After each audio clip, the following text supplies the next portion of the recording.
KTAL News Now, live with Brittany DeFran.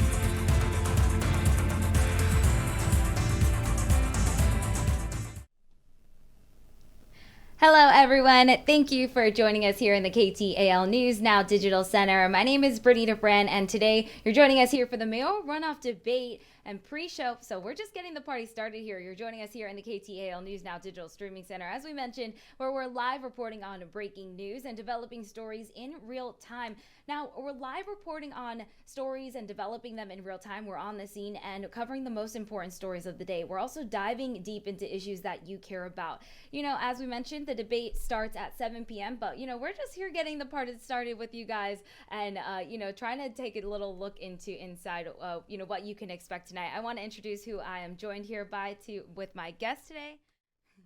I'm joined by Jeffrey Sato, political professor, LSUS political professor. And so we're going to take a look into, what you should expect tonight and all the things. We're going to talk a little bit about, some of the data from Election Day and, talk a little bit about that. But before we dive into that discussion here, I want to introduce also Yalisha Gatewood. She is live at LSUS, and she's going to give us an inside look into, how things are looking in that theater. Hey, Yalisha, how is the environment looking as we get tonight started? Yeah, Brittany, good evening. Voters will have another chance to cast their ballot for Shreveport mayor in the runoff election between Senator Greg Tarver and Tom Arceneaux in a debate this evening at 7 p.m. Now, prospectors or people can come in right at 6:15. I saw a couple people coming in. There's a few people here. It's not a big crowd just yet, but the candidates are supposed to arrive at 6:30, and they should be arriving in just a moment. So it's not a big crowd just yet, but we're waiting to see what plans they have unfolded and what plans they're going to have to lay out for the city. Awesome. Well, thank you so much for that inside look. I'm sure everyone is excited to hear a little bit more from these candidates to, better help them make their decision later on come December. All right. Thank you, Alicia. Have a good night.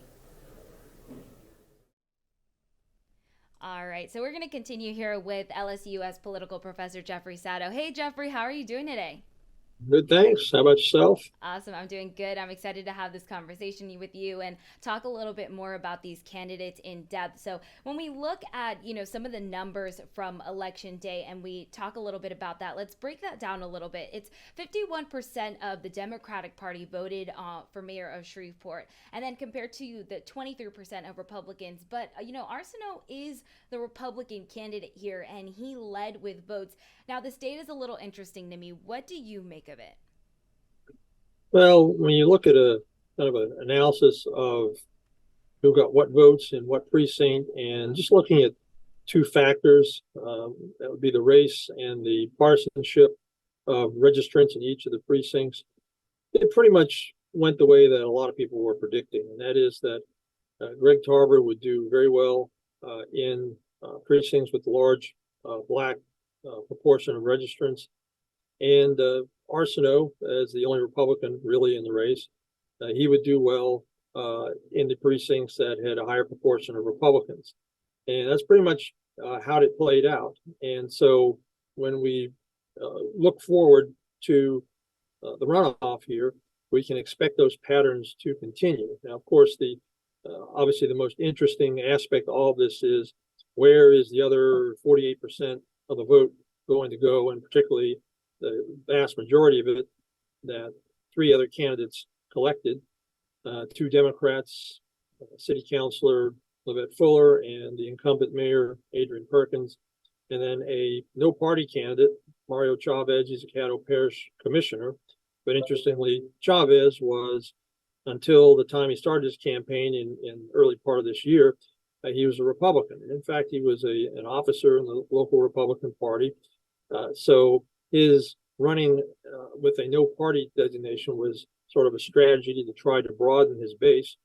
But for our purposes, when we're looking at where his voters might go in the runoff, we would suspect, just kind of given that past, as well as looking at some of the data and that analysis of precincts, that probably a pretty good chunk of it, I would say at least half and probably quite a bit more, would end up going to Arceneaux. So that would boost Arceneaux's totally at 28% in the general election.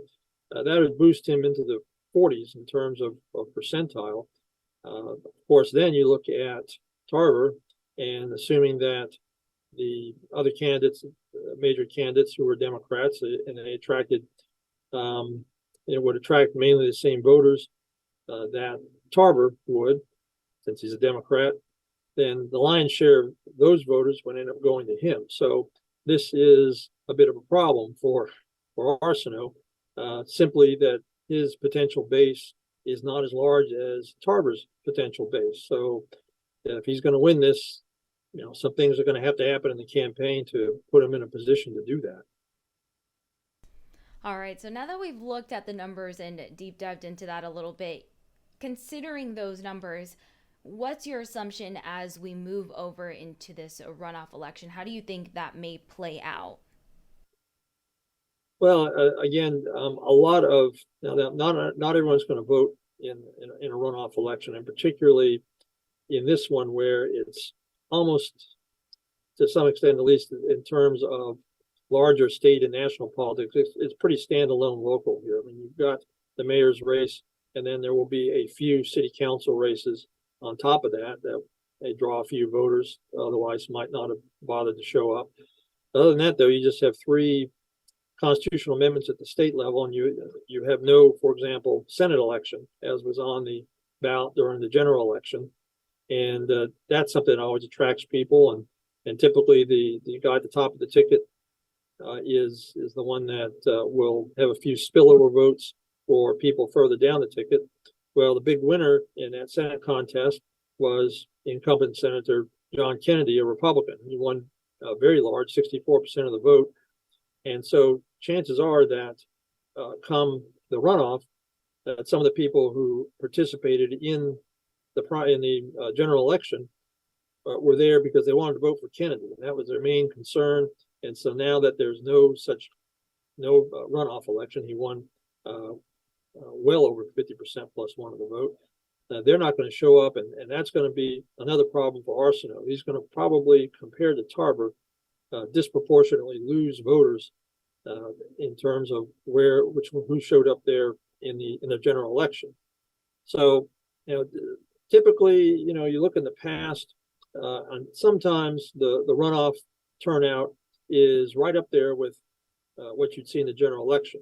But typically, we only see that when there is a runoff in a higher level office, such as House of Representatives, Senate, something like that. We don't have that this time. So we're probably going to see somewhat lower turnout. And I think, again, that's going to be a detriment to Arceneaux. So, even though he's got that potential, he's got that base, 28%, and those voters in large part are going to show up for him again. And then he's got that potential to get Chavez voters, a good portion of them. I suspect some of them that voted for Chavez aren't Republicans and aren't as keen on Arceneaux as they were Chavez, so they may not participate, or they may even vote for Tarver. But he's going to get a large portion of them. Again, though, that base is simply not as large as you'll see with Tarver, and so the campaign is going to have to make a difference. It's going to have to manufacture votes, in a sense, get more people to show up, or to get people to show up again and do a better job of that than Tarver.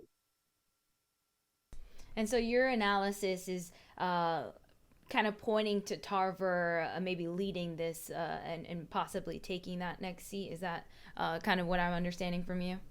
Well, with the dynamics as we saw in the general election, and some of the things I've talked about, no higher level race on top of the ballot, and things like that, those dynamics favor Tarver. So for Arceneaux, he has to change those dynamics in some way.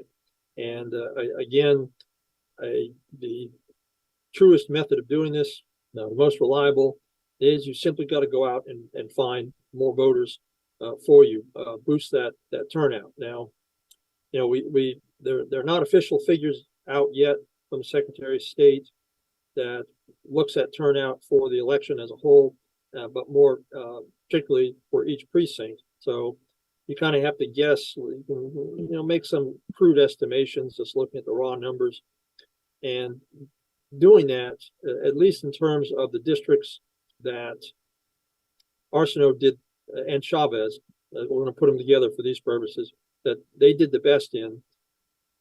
Essentially, turnout there was around 42.5%. So you've got to expand beyond that.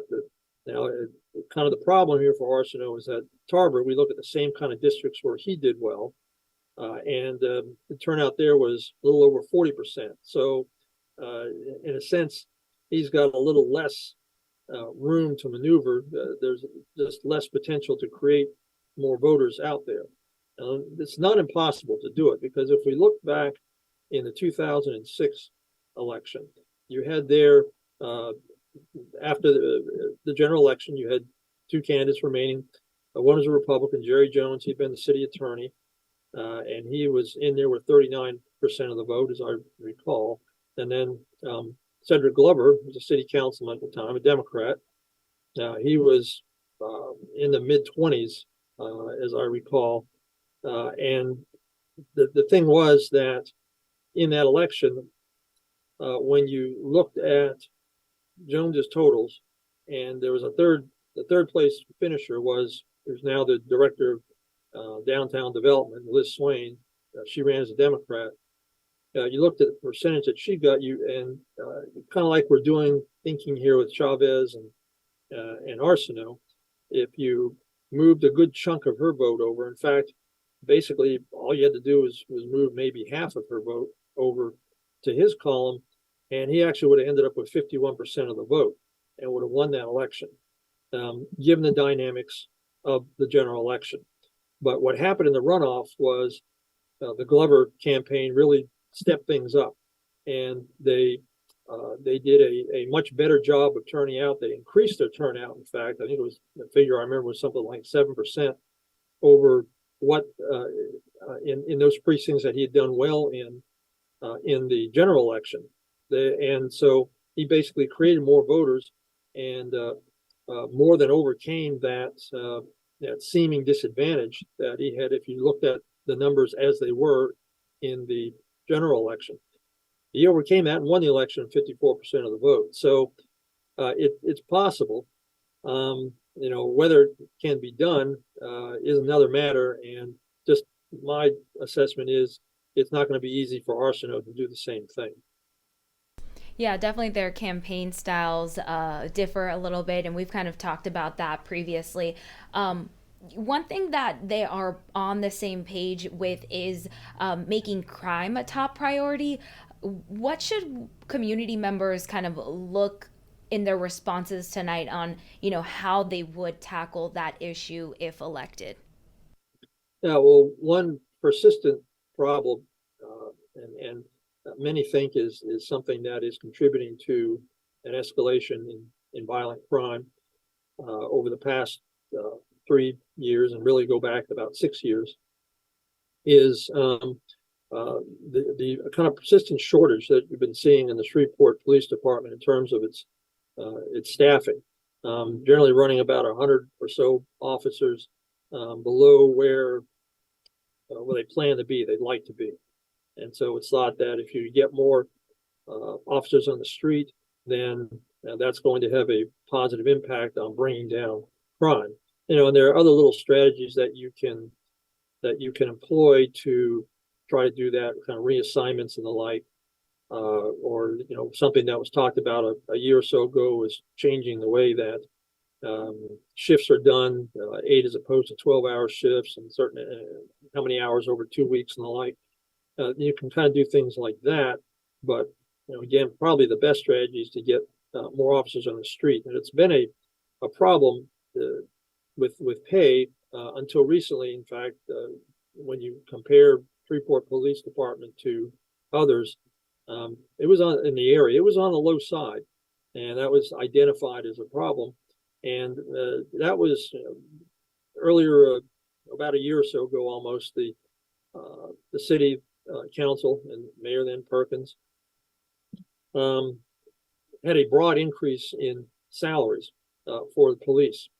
The problem, though, is that it was extended to essentially all city employees. And now that's created a problem as far as budgeting goes. The city, for the upcoming budget, in order to afford these raises, had to dig deep into reserves. And basically, at the rate they're going, if the same deficit, so to speak, in current revenues and current expenditures continues, and so therefore you have to make up that difference by dipping into reserves. If you get the same outcome in the future, basically in 2 years, there's going to be no reserves left. So something has to happen there if you want to continue to afford these raises. And again, part of that, in fact, the majority of it is going toward public safety. If you want to continue to afford that, you got to find a way to pay for it. So that's something that I would think would come up at some point. Is what do we do about this deteriorating budget situation? It's a situation that we need to. A situation that's come about because we identified police raises as something necessary to tackle crime. And now we've got to find a way to fund it. And how are you going to do that? Of course, the last resort that anyone wants is raising taxes, but is that is that inevitable, or can the candidates come up with some kind of solution that doesn't involve that? So I would think that as part of this discussion about crime and how to tackle it, we're going to have to address those kinds of issues as well. Yeah, definitely. I mean, and I think it's a big topic too that a lot of people are interested in, and it's one of the top ones here. Actually, we actually have a poll question here. Let's go ahead and turn to that and see what the community member has had to say about that. So we have a few issues here then, and we're asking the community, what is important to you in regards to what they're going to discuss tonight. We have economy, infrastructure, and crime. And so far right here, it looks like crime is leading with 60% of the vote. And so you guys that can actually engage with us here in this question by just downloading that QR code you see right there on your screen. You can answer this poll question in real time. So let's go ahead and keep kind of talking here, Sado. Not only crime, but there's a lot of other topics and issues that they will touch on today. What else or what other issues do you hope to hear these candidates kind of tackle today? Well, certainly economic development. Both of our survivors here in the runoff have made that a centerpiece of their campaigns. And again, you look at some of the statistics over the last several decades. I think perhaps the most telling is the large drop in population that we've seen in Shreveport. We assume that cities that are economically healthy are going to be attracting residents, and the opposite if they're not. And Shreveport has lost in the last 4 decades or so roughly 20%, a little over, of its population. So that's not a good sign. And not only does it point to a dearth of economic vitality, but also it's something that impacts the budget, because the less economic activity you have, the fewer revenues you collect in government. And Shreveport, as a city, of course, you lose that many people, but you don't roll up the streets. I mean, they're still there. The infrastructure, you still have to take care of that, and so revenues go down as a result of that. The cost involved, the fixed costs, so to speak, they don't go down as proportionally. So that's problematic, and one of the things that is causing these budgetary problems. So the key would be to reverse that, to create more economic development. And frankly, in the last 4 years or so, that's more, in terms of the Perkins administration, it's been more of kind of looking for this home run. I mean, even at the very last minute here, before the general election, you had the mayor going out stumping for this idea of tearing down Fairgrounds Field, which is in the process of being torn down. It's taking a long time for various legal reasons, but finally get it torn down, build a new stadium, get a new independent league baseball team in here and all that. So kind of the looking for a home run again, which when asked about that after the election, our runoff survivors, they were pretty non-committal to the idea. I think there had to be something more basic in terms of attracting people to come here. And certainly things like nice infrastructure, good schools, which is really out of the hands of the city, since, of course, that's a completely different government that deals with that.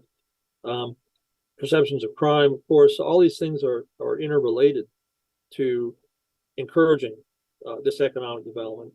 And so the candidates are going to have to come up with ideas, not just to deal with crime and infrastructure and the like, but also other things on the margins to be able to encourage economic development. And once again, we talk about if there are budgetary problems and raising taxes is one of the solutions. Well, that's usually a thing that's not that conducive to economic development. So it's a tricky path that they're going to have to traverse here. And certainly, if anyone can come up with some pretty good ideas for economic development that don't involve raising taxes, and that's going to be something that a candidate can successfully exploit. Yeah, you mentioned something really good there as well. Throughout this week, some of our reporters have been able, Yalisha actually, Gatewood has been able to communicate with Gregory Tarver, and talk a little bit ahead of today's debate. And one thing that you mentioned about the budget is something that he kind of talked about in regards to taking a look at that and seeing, how and that could be better utilized. And so I actually want to go ahead and take a look here at some, we actually had a chance to speak with both Tom Arceneaux and Greg Tarver on whether it be on election day or after election day. And so let's go ahead and take a listen here to Tom Arceneaux as he looked ahead on election night, and, kind of expressed that he's ready to get to work. To hit the ground running on December 31st when we will take office. So I'm going to tell you, we're going to work just as hard between now and December 10th as we have since we started walking door to door on the 9th day of April of this year.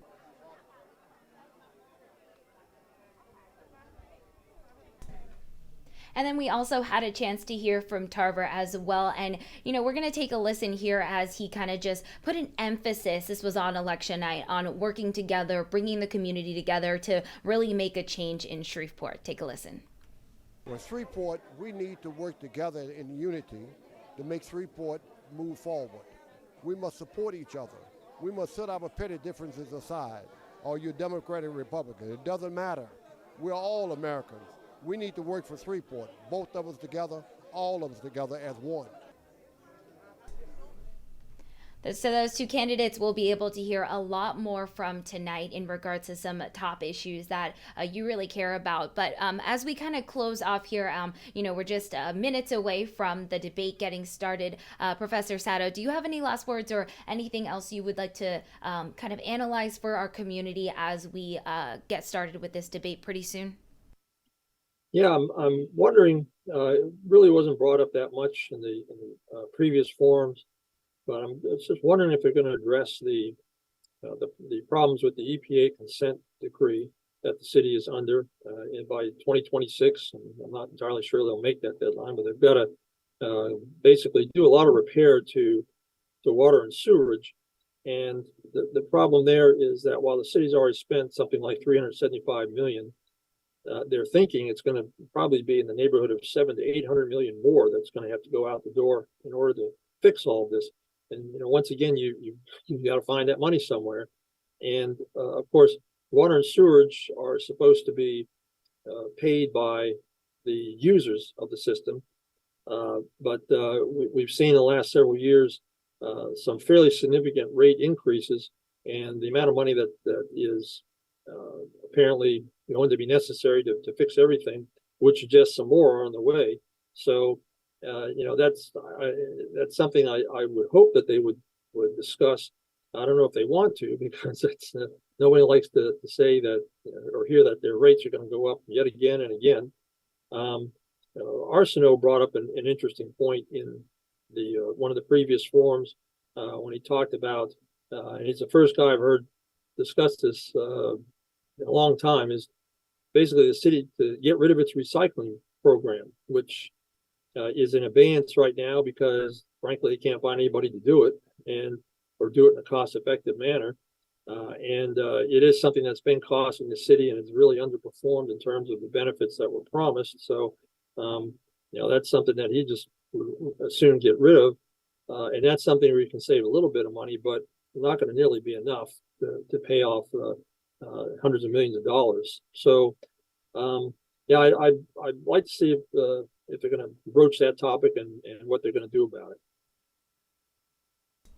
All right. Yeah. Well, lots to come in that 1 hour debate that we'll be able to hear from both candidates. And this one is going to be a little bit different, too, because it's an actual debate. I don't think it's going to be as much of a forum as we've seen in the past. So we'll be able to hear them rebuttal against each other. And it sure will be interesting to hear them dive deep into some of the issues that the community cares about most. Well, I'm going to go ahead and send you off here. Thank you so much, Jeffrey Sato. I appreciate you for joining us and diving deep into the discussion. It's always a pleasure. I hope you have a great rest of your night.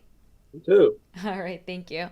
All right, guys, we're going to go ahead and turn to our poll question one more time here. You can go ahead and respond here live just by downloading that QR code you see right there on your screen. And you're just going to go ahead and do that. We're asking, what issue is most important to you this election? And so moving on into the runoff election, of course, we want to hear from you. It looks we have economy, infrastructure, and crime. You can go ahead and put your answer here. It looks like crime is leading with 68% of the vote right now. Tell us what you think right here.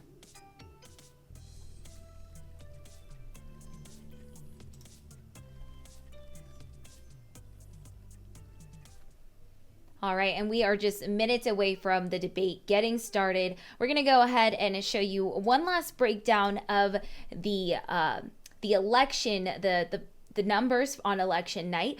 Our reporter Alicia Gatewood took an inside look at that, and we're going to go ahead and show you that here. Take a listen.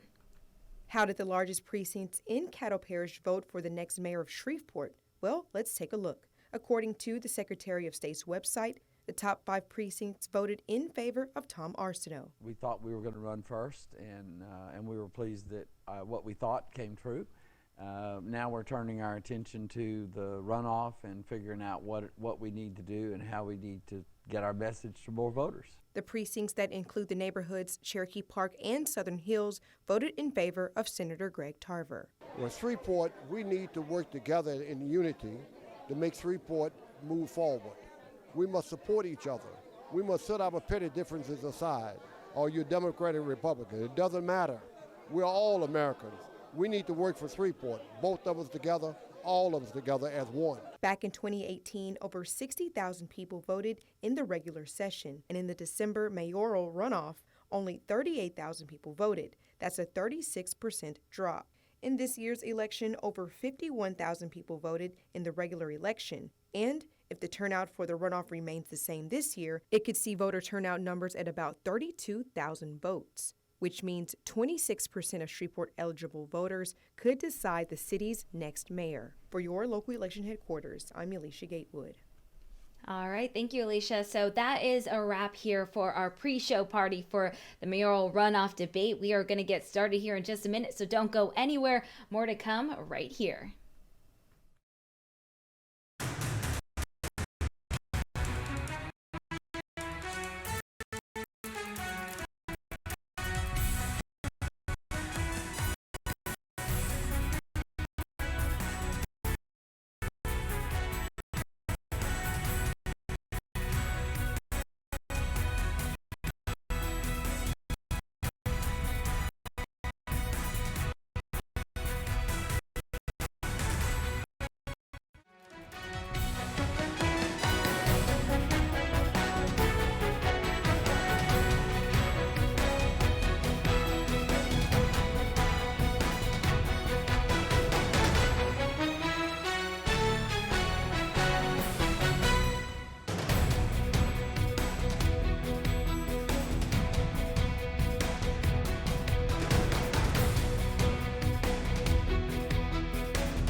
Shreveport Mayoral Runoff Debate being broadcast and streamed live from the University Center Theater on the campus of LSU Shreveport. My name is Chuck Smith, News Director and Morning Edition local newscast host for NPR affiliate local public radio station KDAQ FM 89.9. Red River Radio is a public media service of LSUS. This evening's event is for 1 hour and will conclude at 8 p.m. Before I go any further, I must ask our live audience to please turn off or silence your cell phones and any other digital device you may have. Tonight's event is made possible with the help of Dr. Tim Magner, President of the Greater Shreveport Chamber of Commerce, as part of the initiative Decision 2022 for the November 8th election. We also would like to recognize the support of the Community Foundation of North Louisiana, Alpha Kappa Alpha Sorority Incorporated, chapters Sigma Rho Omega and Delta Lambda Omega, Rhino Coffee, KTBS Channel 3 News, and KTAL News Center 6. We also want to thank the staff and management of LSUS Events Management Office. For the November 8th election primary, there was a field of 10 mayoral candidates, and the election results revealed two with the most votes. Coming in with 28% of the vote was Republican former city councilman and local attorney, Mr. Tom Arceneaux, and Democratic State Senator Greg Tarver with 24% of the vote. These are the Shreveport mayoral candidates for the December 10th runoff. Gentlemen, welcome and thank you for participating this evening. It's good to be here. And now let me introduce our panelists who will be asking the questions this evening. Both are Emmy Award-winning journalists. They are Troy Washington, evening news anchor from KTBS Channel 3 News, and Dan Jovic, evening news anchor from KTAL News Channel 6. Good evening, and thank you both for participating. And like the TV commercial, but wait, there's more. There are ground rules for this evening. They are simple. Our panelists will ask questions focusing on three categories. They are the economy, infrastructure, and crime and public safety. Now, each category will last approximately 14 minutes. Each candidate will be asked the same question and have 2 minutes each to respond, with the former candidate getting a final rebuttal of 30 seconds if they wish. After the third category is complete, there will be a lightning round of short questions, and each candidate will have 1 minute to answer with no rebuttal. At the end of the lightning round, each candidate will get 1 minute to make a personal statement. Timekeepers for this evening are students from the LSUS Debate Club who are seated at the front row and will hold signs when 10 seconds remain and when the time is up. And as moderator, I too will be checking the time and guiding things along as the evening progresses. One other note, I would ask the audience to please refrain from applause or cheering during our event, as it will only delay things. And any disruption from anyone in the audience will result in getting escorted by security from the theater. And so finally, we begin our Shreveport mayoral runoff debate. Having come in with the highest percentage of primary votes, we begin our first question for Mr. Tom Arceneaux. The first category is the economy. Dan Jovic, you may begin. Chuck, thank you very much. And gentlemen, thank you for being with us tonight, and we appreciate your desire and willingness to lead our city. Mr. Arceneaux, we start with you. We have heard both of you gentlemen say on the campaign trail that making Shreveport more business-friendly is a goal if elected. The city currently is operating without an economic development director. If elected, is the hiring of that individual the most important decision that you will make in the first 90 days in office? I would say it's not, and the reason that it's not is that we need to evaluate the city's role in economic development. Given the circumstances, it'll be important to evaluate that to determine whether or not and to what extent there will be an economic development department. One of the things that we need to make sure of is that we're not duplicating services that are being performed by Louisiana Economic Development, BRF, all of the other North Louisiana Economic Development, the North Louisiana Economic Partnership. So it's very important to evaluate that to make sure that the taxpayer's dollar is being spent appropriately. So economic development is very important, but I would say that the other decisions that are made, who will be the chief administrative officer, who will be the financial director, who will be the city attorney, those are decisions that are, I think, more critical than that one, and then we'll work from there. Mr. Tarver? Well, number one, I think that for economic development, you got to do something about crime, because without doing anything about crime, you're not going to have economic development in this city. The most important issue is getting a CAO at this particular time, so he can actually run the departments and pick the necessary, and help you pick the necessary people to run the departments in Shreveport. We have serious problems in this city. We have financial problems in this city. We have crime in this city. We have, the city is dirty. It needs cleaning up. We have overcrowded jails in this city. We got to do something about all of these things. But the first thing, you got to get a CEO and do something about crime in this city. If we don't do anything about crime, there will be no economic development. Shreveport is a beautiful city. My family has been here for a long, long time. I love the city of Shreveport. We need to move forward in this city, but we need someone in the department, in the CAO slot, to do something about hiring other people, qualified people, because we don't have as many qualified people in this city in administration in certain areas. The bulk of the areas, people are good workers. All the city workers are good. We have good policemen in this city, but we just need to work with them. And Mr. Arceneaux, do you have any rebuttal? I do not. Well, we'll start this with Tarver. Young people are the future, and we are losing population, especially young people. How do we turn this around? What resources will you use, or who will you partner with to attract people, specifically young people, to our city? Well, you know, the future of this city is young people. We got to involve them in the city administration.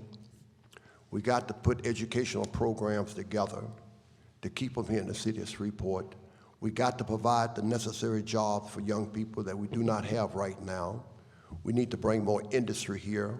We need to develop the industry that we have, and training programs and workforce development, so they will have and be trained properly. Like, give you an example.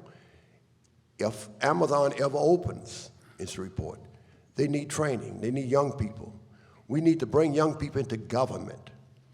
Well, government, they can understand government and work with the people who have the experiences in government.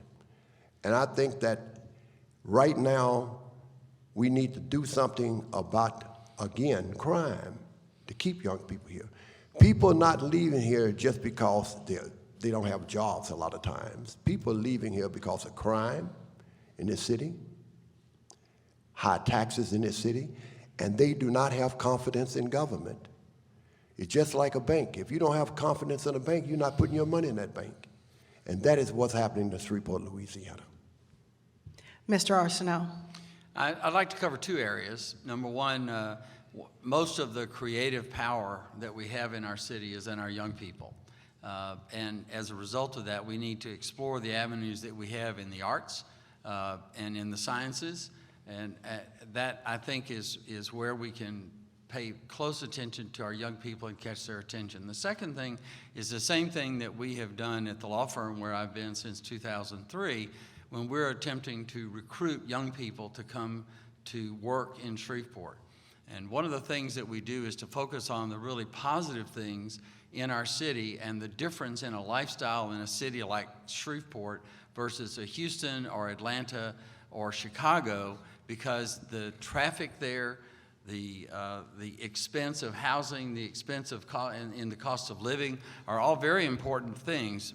You know, when I moved here in 1979, I gained a whole work day every week just in saved commuter time from what I had to spend in Houston. I think that's an important lifestyle choice that young people are trying to make, because many of the young people are less interested in making millions of dollars, although they want to make a good living, but they're more interested in lifestyle choices. In Shreveport, you are able to have a lot more of your lifestyle. For example, you have a child that has a school play. Instead of taking a day off or half a day off as you would in a big city, you might take a long lunch hour. Those are the lifestyle choices that we have in Shreveport. The national statistics will indicate that there is a move to regional cities like Shreveport and away from the big population centers because of the cost of housing and the cost of living. I think that's one thing that we need to emphasize to our young people and to young people who will be considering making their home in Shreveport. Mr. Tarver, any follow-up? Well, let me add on. I had a daughter in Shreveport that left Shreveport and were hired in Baton Rouge. We need to provide the type of jobs in this city. I have two other young daughters in this city. We need to provide the type of jobs in this city to keep people here. You cannot blame young people who want to advance and go to Baton Rouge or Houston or Dallas. We need to provide the necessary jobs here in Shreveport. Next question, please. How do you plan to improve mayor-council relationships so that goals can actually manifest? If you'll start, Arceneaux. Thank you. Making sure. You know, one of the things that I learned when I was on the city council is that it's a very small club. There are only 7 members of that club, and you really can't have cliques. The same is true for the mayor's relationship with the council. The mayor really can't do anything legislatively without at least 4 council members. So the thing that the mayor must do is, one, to make sure that the mayor has personal relationships with each of the council members. That will be a top priority for me, and it's something that I did when I was on the city council. So I do know how to do that. The second thing is for the mayor to promote good, solid relationships between council members or among council members, because again, it's a very small club, and it's very important that there be a cohesive team that's built. That requires leadership, and I think I've demonstrated that that's the kind of leadership I can provide to develop those relationships. Tarver. When I was chairman of insurance in the state, we had 7 members of the committee. I involved the committee with all the bills and everything. You got to involve the city council in decision making. You need to bring them in, and when people coming to present some type of program, and let them be a part of. Don't walk out there and give them any surprises. Work with them, deal with them, see them on a basis, on a personal basis. It's just like any other job. You have to work with people. It's just like the city of Shreveport. You have to work with people. Just like being in Baton Rouge with 38 senators. You have to work with them. You have to talk with them. You have to ask them about their project and support their project, and they will support your project. Mr. Arceneaux, any rebuttal? No rebuttal. Well, moving along to our next question, we'll start with you, State Senator Tarver. What do you believe are the most underutilized assets the city owns, and how will you maximize those assets for the biggest return on investment for taxpayers? But I think that the biggest asset that we have are our people. Most underutilized asset. Okay. Well, we don't utilize them either, this report. The city of Shreveport have a lot of land asset that is unpaid taxes. We need to develop this land. Specifically, what area? I'll give you an example. We have land in the city of Shreveport that you can build single-family dwellings in Shreveport for low income. I don't mean apartment complexes. I mean home ownership, where people will feel a part of. You can take this land and you can use the federal government money, you can use city money, you can take the rent subsidy that they have today and turn it into home ownership. And by turning it home ownership, low-income people can afford houses. Today, the average rent is about $700 a month. To own a home for $125,000 is about $525 a month with taxes and insurance paid. That is the type of asset that we need to do. We need to involve more people. We need to bring low-income people, let them be part of the system. Because the American dream is owning your own home. And that is one of the assets that we can do. Mr. Arceneaux? I would say there are 2 areas that I would point out as underutilized assets. One is our parks. Our parks have not been maintained as well as they could, and as a result of that, they're not utilized by the people who live around those parks as much as they could be. The second would have to do with substandard housing, or would have to do with tax adjudicated housing. As you may know, when people don't pay their property taxes, it goes up for tax sales. Some of those sales result in essentially the sale of the property to either Caddo Parish or to the city of Shreveport. The city has hundreds and hundreds and hundreds of tax adjudicated properties. One of the tools that's available to the city is to work out an arrangement with the Shreveport Implementation and Redevelopment Authority, which has some powers to create certainty rather than just an auction with those tax adjudicated properties. That's a way to get those properties into the private market and back on the tax rolls. Mr. Tarver? I like to add on, and you'll hear this and I'm gonna sound like a broken record. One of the reasons why people do not use the parks and the playgrounds is because they're afraid. When it becomes 5 o'clock this time of year, they're on their way home. I was at the other day, I was at the fairground. It got 4:30. And let me tell you, I was getting ready to go home. And the reason why people are afraid, that's one of the reasons why they don't utilize their parks and their playgrounds. Time, please. Ladies and gentlemen, we've concluded the first category, the economy, and in the interest of time, we need to move on to our second category, which is infrastructure. Troy Washington, you begin, I believe. Arceneaux, we will start with you. Eyesores have become too common in Shreveport. We can attribute some of that to lack of maintenance, but how do we preserve and what's already been developed while making new facilities?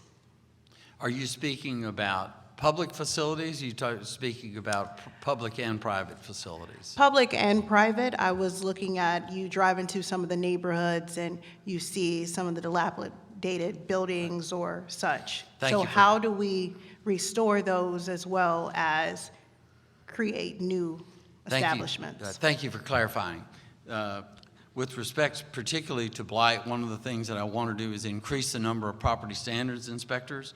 And the second thing I would do is to cross-train people like zoning inspectors and property standards inspectors and people in permits and inspections, which is on the building end, so that there are more than one group of people that are looking at the dilapidated housing to make citations. We need to make full use of the environmental court to bring people into compliance. The purpose of that court primarily is not to tear down houses, although occasionally that's the last resort. But the second thing that it's there for is to encourage compliance. It's patterned after a similar court in Monroe. I went over there to observe those courts to see the compliance that they're beginning to get after several years. I'm hopeful that that will occur in the city of Shreveport. The second thing that I would like to see is the city to pass a blight lien statute. That is an ordinance that's permitted under state law but required to be implemented by the city, which it has not done yet, that would allow the city to place essentially a mortgage on dilapidated property to encourage the owner or to either restore the property or to have it sold to satisfy the lien. Tarver. When you have a lot of dilapidated houses in low-income areas, you'll have to increase the inspectors to inspect the housing. You have a lot of tall grass that don't have to be cut. And you'll have to increase personnel to make sure that they can do something about these areas. It's not going to be an easy process. You know, it'll take a long process because a person who owns a house has legal rights. And you have to deal with that situation. You'll have to pass new ordinances, like he said, to deal with dilapidated houses. You also can do a loan program, a revolving loan program, where people will be able to rehab their houses. Ownership will be able to rehab their houses with low interest rates to pay back the city. Not grants, I'm talking about loans at 3 and 4%. And because you have a lot of people out here that are looking for houses right now. People want to live in apartments, a lot of them. People want to live in houses. So you'll have to have some type of revolving loan program. You got to hire more inspectors, and you got to beef up the courts. Mr. Arceneaux, any rebuttal? None. Shall we proceed? We're going to start with you, Mr. Tarver. How will you get Shreveport's adjudicated properties back into commerce more quickly? Well, number one is the redevelopment agency is one way that you can do it. Like I said at first, by creating a housing program for low income. You can take this property and you can put it in the redevelopment agency, and the redevelopment agency can do a lot of things that the city cannot do. They can tax land, they can do a lot of things. We go to the Home Mortgage Authority. When I was on the city council, I helped create the Home Mortgage Authority. You can go to the federal government and ask for money for housing. You can go to the state, to the housing department and get state money and put all this money together. It's not an easy process. It takes a little while to do it. But you can build houses for low income. You don't want to continue to build apartments because apartments will wind up being future slums. I've seen it in my lifetime. 2 or 3 apartments, houses with beautiful apartment houses at first. Then they wind up being completely slum areas. And it become a problem to the city of Shreveport. So that is one way we can take this property and build low-income housing where people can afford $525, $530 a month. It costs you own a house for less than you rent today, but they just need that opportunity.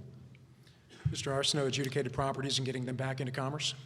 Yeah, I think the most assured way of doing it is the use of the redevelopment authority. And the reason for that is the redevelopment authority, unlike the city, can enter into contracts with developers with respect to those properties. The city, in order to acquire an adjudicated property from the city or from the parish, it's required that there be an auction process. So if someone wants a particular piece of property or a group of properties in close proximity to do some indwelling development, there's not a certainty there that they would be able to obtain all of the properties that they want.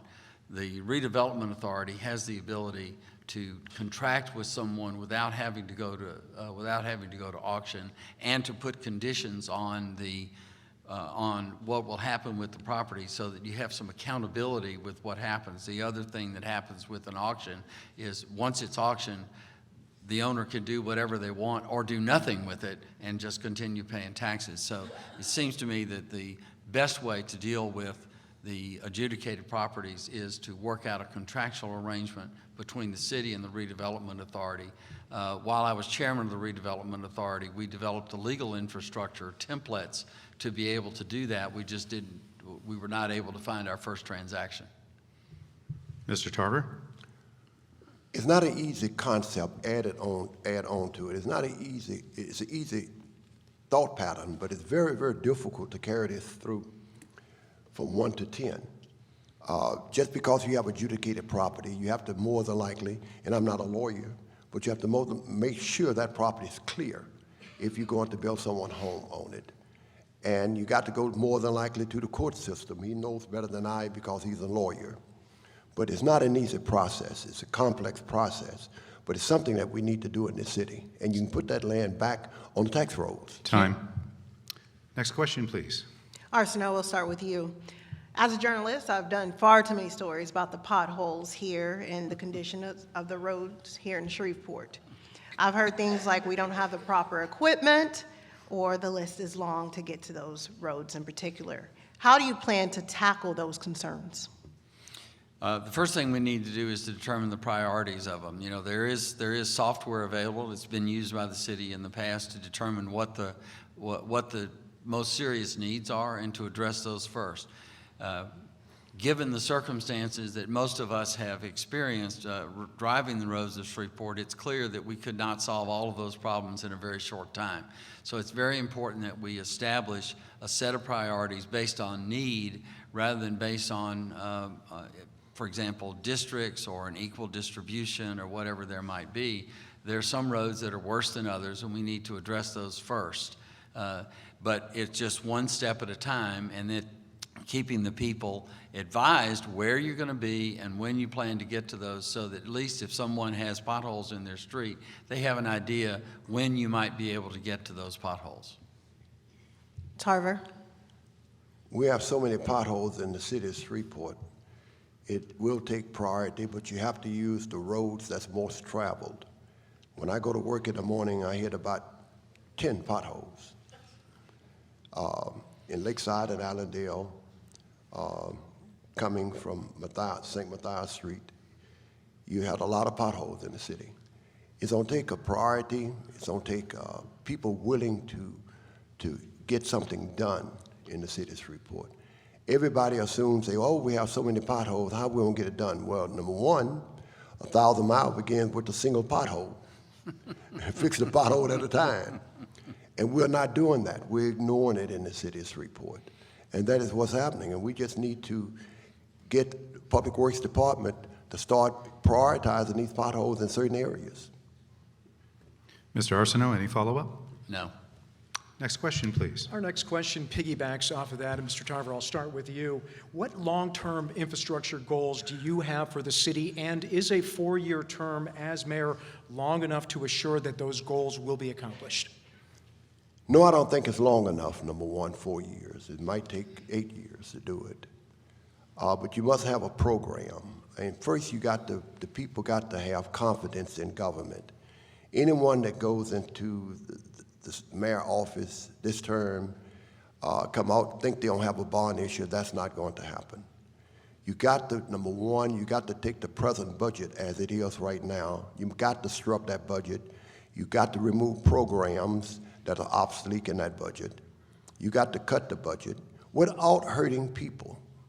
And that's very, very difficult to do, but you got to do it. You also have one-time monies in the city of Shreveport that you can utilize, like federal money. The problem with the city of Shreveport has been utilizing one-time money for recurring expenses, and that's the reason why we have a serious problem right now. It's not going to be an easy solution. It might take more, it more than likely is going to take more than 4 years, but first, before you have any type of bond issue, the people got to have confidence in government. And right now, I don't think they have that confidence in government because they believe that their money been misused and abused, and they're 100% correct. It's been spent incorrectly. So we need to first, like I said, have to give the people confidence in government. Then we'll be able to accomplish something. What would your long-term infrastructure goals be, though? Well, more than likely, once people have confidence in government, I think we need to have a bond issue about in the third, maybe second or third year of my administration, if I'm lucky enough and blessed enough to be mayor of the city of Shreveport. And then you move forward from there. Mr. Arceneaux, long-term infrastructure goals? I would have to agree that the first thing we have to do is establish some transparency to provide information to the public so that the public perceives that their money is being spent well. I agree with Mr. Tarver that until the public perceives that, it's unlikely that the public will come up with a set of priorities to pass a bond issue. In terms of a bond issue, the best way, there are two things that are important about a bond issue. Number one is community input. When people are going to be asked to tax themselves, it's very important that they feel that they had an input into the process. So before I would establish any priorities, I would be asking the people to participate in open public debate about what the priorities are. The second thing would be to determine how you were going to structure the bond issue.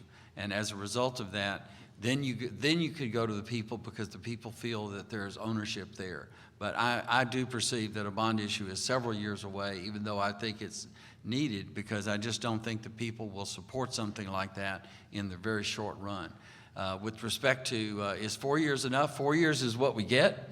I would plan to seek re-election if elected mayor, but all I'm assured of is 4 years, and so we'll establish those priorities within that 4-year period.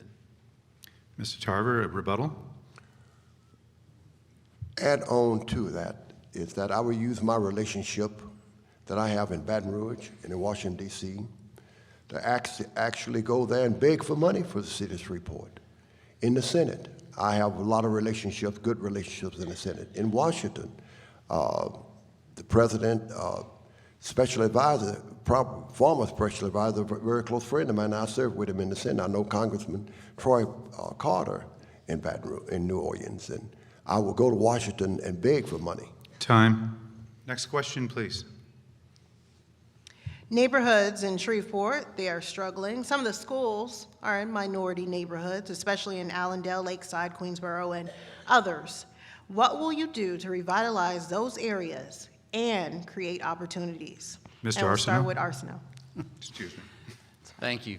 The most important thing we can do with those neighborhoods is to establish working relationships with the neighborhood leadership in those neighborhoods, to let them know that they are heard, that their needs are important to the mayor.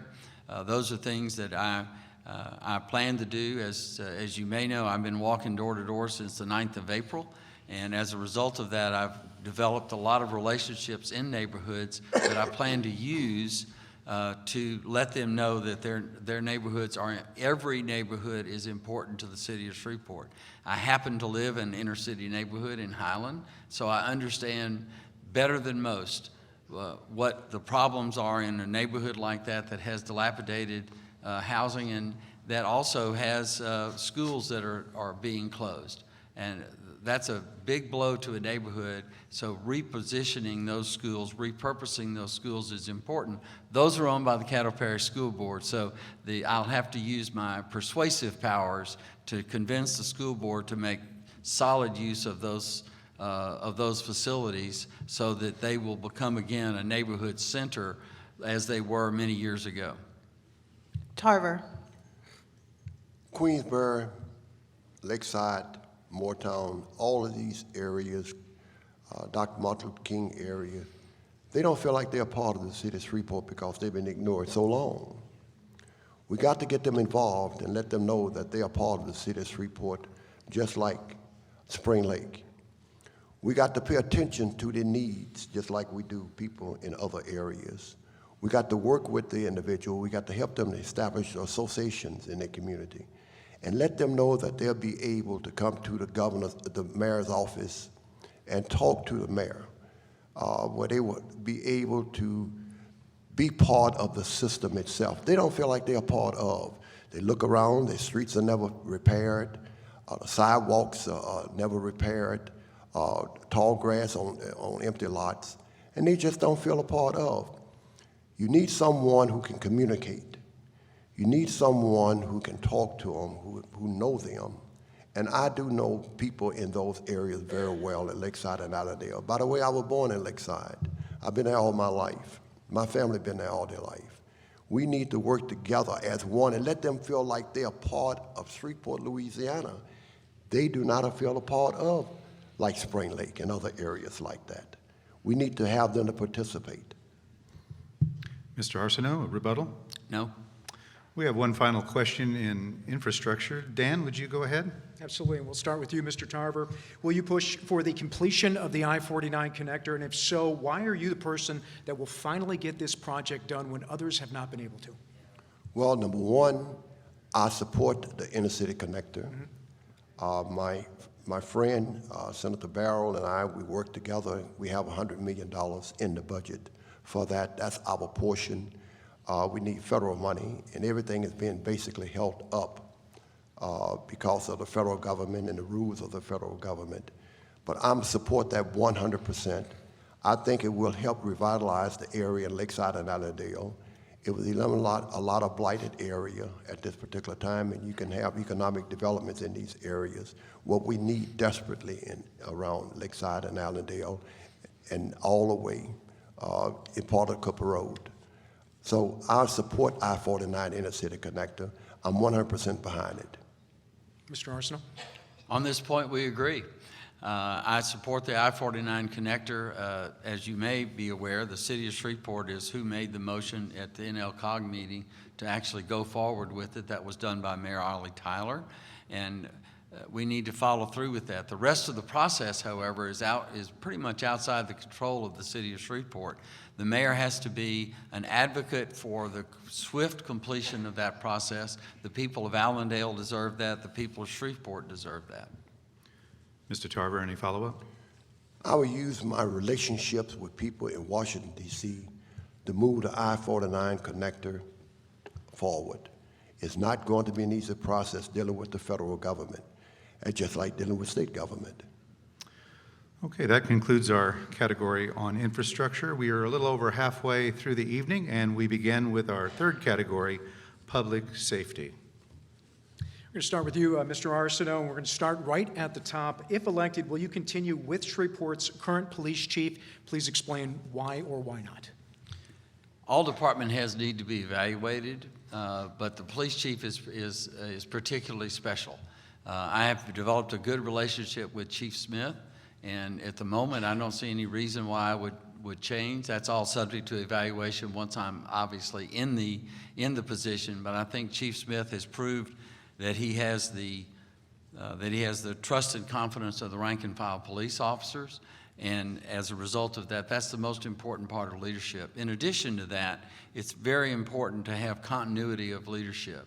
Over the past several years, there have been a number of changes in the police department. I think that Chief Smith deserves some additional time to develop those relationships and to continue. So I do not currently plan to replace Chief Smith. Mr. Tarver? I think he's a fine man. He's a Christian man. He works very hard in the city of Shreveport. He needs help like all of us do. We need to support him.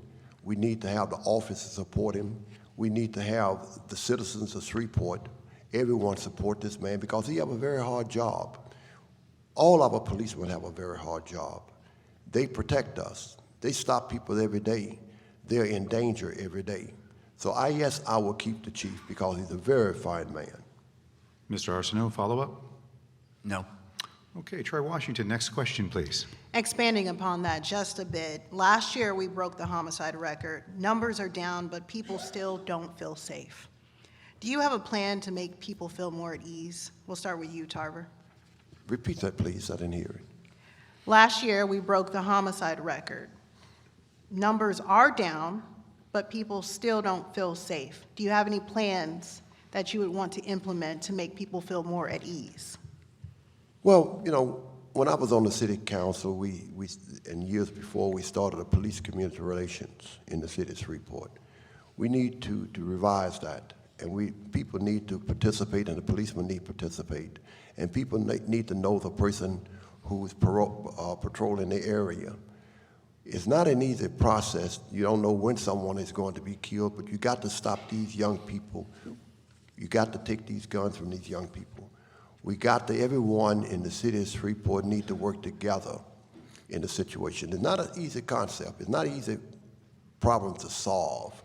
But we got to work together. We got to put our petty differences aside and start embracing people and working with people. And I think that we can resolve that problem. The people got to know the head. I know the people. It happened, let's be honest, where it's happening at. It's happening in low and moderate income areas. People, like you just got to said, need housing. They don't own the housing, it's rent property.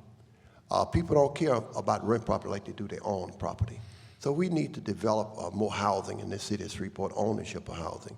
And we can get a lot of things done in the city of Shreveport, but it's not going to be an easy concept. It's going to take a lot of work. Arceneaux? A number of months ago, I posted an outline of my plans in public safety, particularly with respect to the police department, and I'll outline those briefly here. Number one, all hands on deck. We have to make sure that every post-certified officer, that's the fully trained officers, is being utilized in a direct law enforcement investigation position. If they are not, then we need to replace them with reserve officers, auxiliary officers, or even civilians who can perform tasks that don't require post-certification.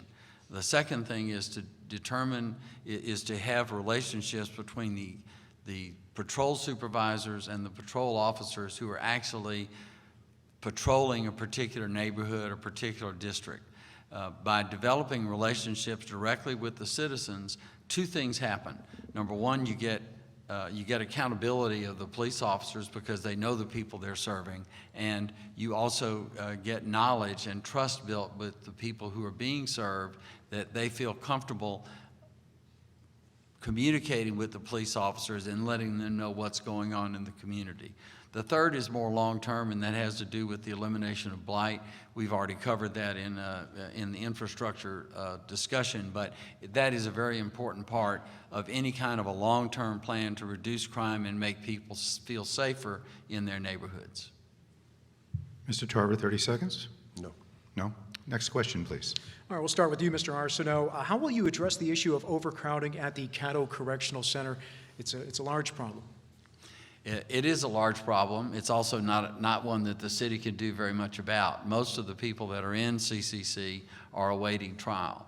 The trial process for felonies, which is most of the people who are in CCC, the trial process is up to the district attorney and the court system.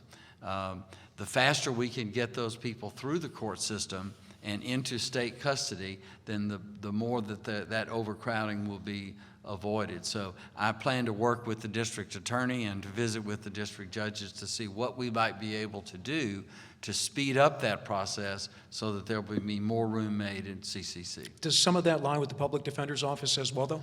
Well, there's a huge problem in the public defender's office. I've written about that a number of times over a period of years because the funding for public defenders is, number one, inadequate because it has an inadequate source. One of the reasons that people are unable to bring cases to trial is the workload of public defenders. So that's an important, but that's really a state issue, and I would continue my advocacy to provide a stable and adequate source of public defenders because the public has an interest in public defenders, because public defenders are necessary to get people to trial. If you don't have the public defenders, then the people languish in CCC, some of them there for a number of years. Sure. Mr. Tarver, overcrowding at CCC? It's not the responsibility of the mayor's office to deal with that, but we must work together because, let's be honest, most of the people at CDC is from Shreveport. They're from the city of Shreveport. That's why we must do whatever we can do by working together with the sheriff, with the district attorney, with the judges, and try to move this forward. Because it's gonna come one time that the federal judge will say, hey, you can't send nobody else out there. Right. And what we're gonna do then the city jail's gonna be crowded. So what we must do, sit committees up and see what we can do to help the sheriff department, the DA, and speed up the trial system. It's not an easy process because, you know, I was at the meeting with the sheriff. He invited me to a meeting. One of the problems, everybody have legal rights. Everybody want to put things off to the next month or the next 6 months. So we got to work together with the sheriff department. We got to work together with the DA and form a committee and see what we can do to help. I don't know exactly what needs to be done, but out of this, the committee, we probably can come up with the answers. Mr. Arceneaux, 30 seconds. No, thank you. Troy Washington, next question, please. We'll start with you, Tarver. We have been hiring more officers, and detectives are even solving more crimes, but there are still so many unsolved murders and crimes out there. What's the plan to make sure that some murders are closed and those crimes are solved to give people a sense of peace? Well, we need to bring in, if we can't complete all the crime of death and problems like that, we need to work with the sheriff department. We need to work with the district attorney. We need to work with the FBI and see can we form a committee to see what we can do to help and assist in solving a lot of these crime problems. We know that a lot of times the citizens know. The citizens got to participate. They have a responsibility also. But most of the time, the citizens don't want to get involved because they're afraid of repercussions. We got to do something to protect the citizen who come in and give us the information and protect them. And so we can resolve some of these problems. But we're not going to be able to do it by ourselves. We got to form the committee. We got to have the sheriff. We got to have the district attorney. We got to have the FBI. We need to use the marshal's office to assist us. We are short in policemen right now. We got to use better technology at this time to see what we can do. You can't get technology. The best thing to do is to have a person there. But at the same time, you have to get the technology because, for example, a shot spotter, they can tell in 60 seconds where a shot come from. So you have to utilize this and technology moves so fast today. Look at your telephone. Every year they have a new phone. So what we got to do, we got to work together with the police department, with the sheriff, with the city chief of police, and see can we help solve some of these crimes. Would you look at investing in that technology or first tackling it with the community and the committee you mentioned? Well, technology. If we could have the technology, it's a lot of technology available out there. You just have to pay the price for the technology. I think we need to use a lot of technology. And we can probably resolve some of the crime problems. Arceneaux? Okay, I think that one of the things that I think we can do to assist in the solution will be to involve the city attorney's office to work with the police department so that the workup of the crimes is more effective. Our police officers do a great job, but their primary purpose is law enforcement, not necessarily report writing. They're trained in report writing, but it's helpful to have someone to supervise to determine, what are the holes in the case, where do we need additional investigation so that when the case does get to the district attorney's office, it's in a good position to be prosecuted, and the DA's office is not having to do the prosecution without a full workup of the case. Technology is wonderful. It's also expensive. And so the thing I think that we need to do is to work more carefully with the technology we have with the real-time crime center, and then to work with police officers to develop relationships so that they're able to get more information from neighborhoods.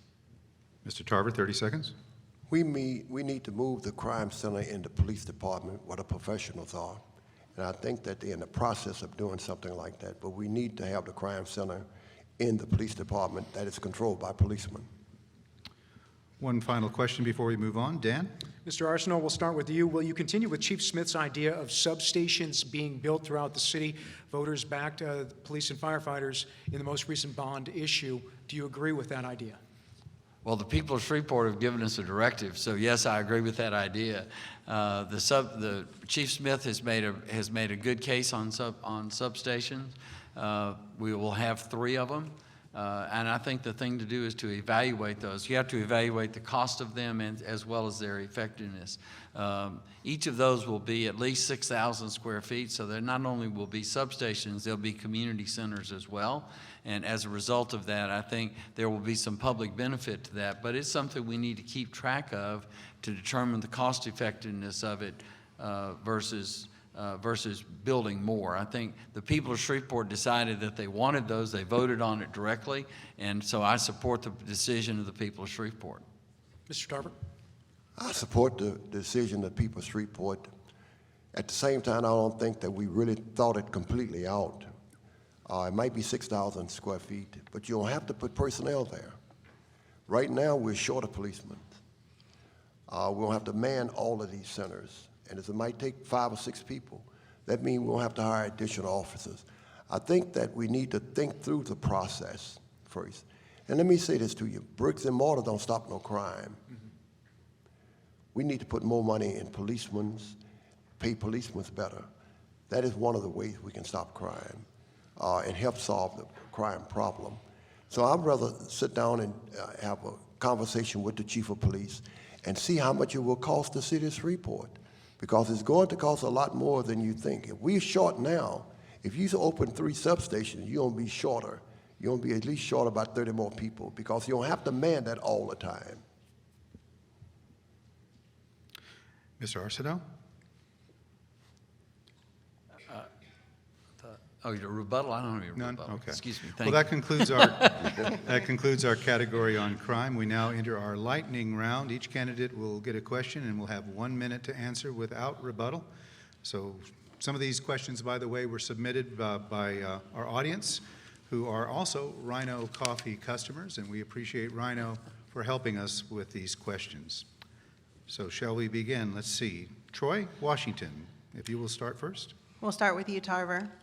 Under the Perkins administration, there were some projects that were started that haven't been finished. For example, the effort to bring a new sports team to the city. How do you plan to handle that unfinished business? Will you be continuing those projects or moving on?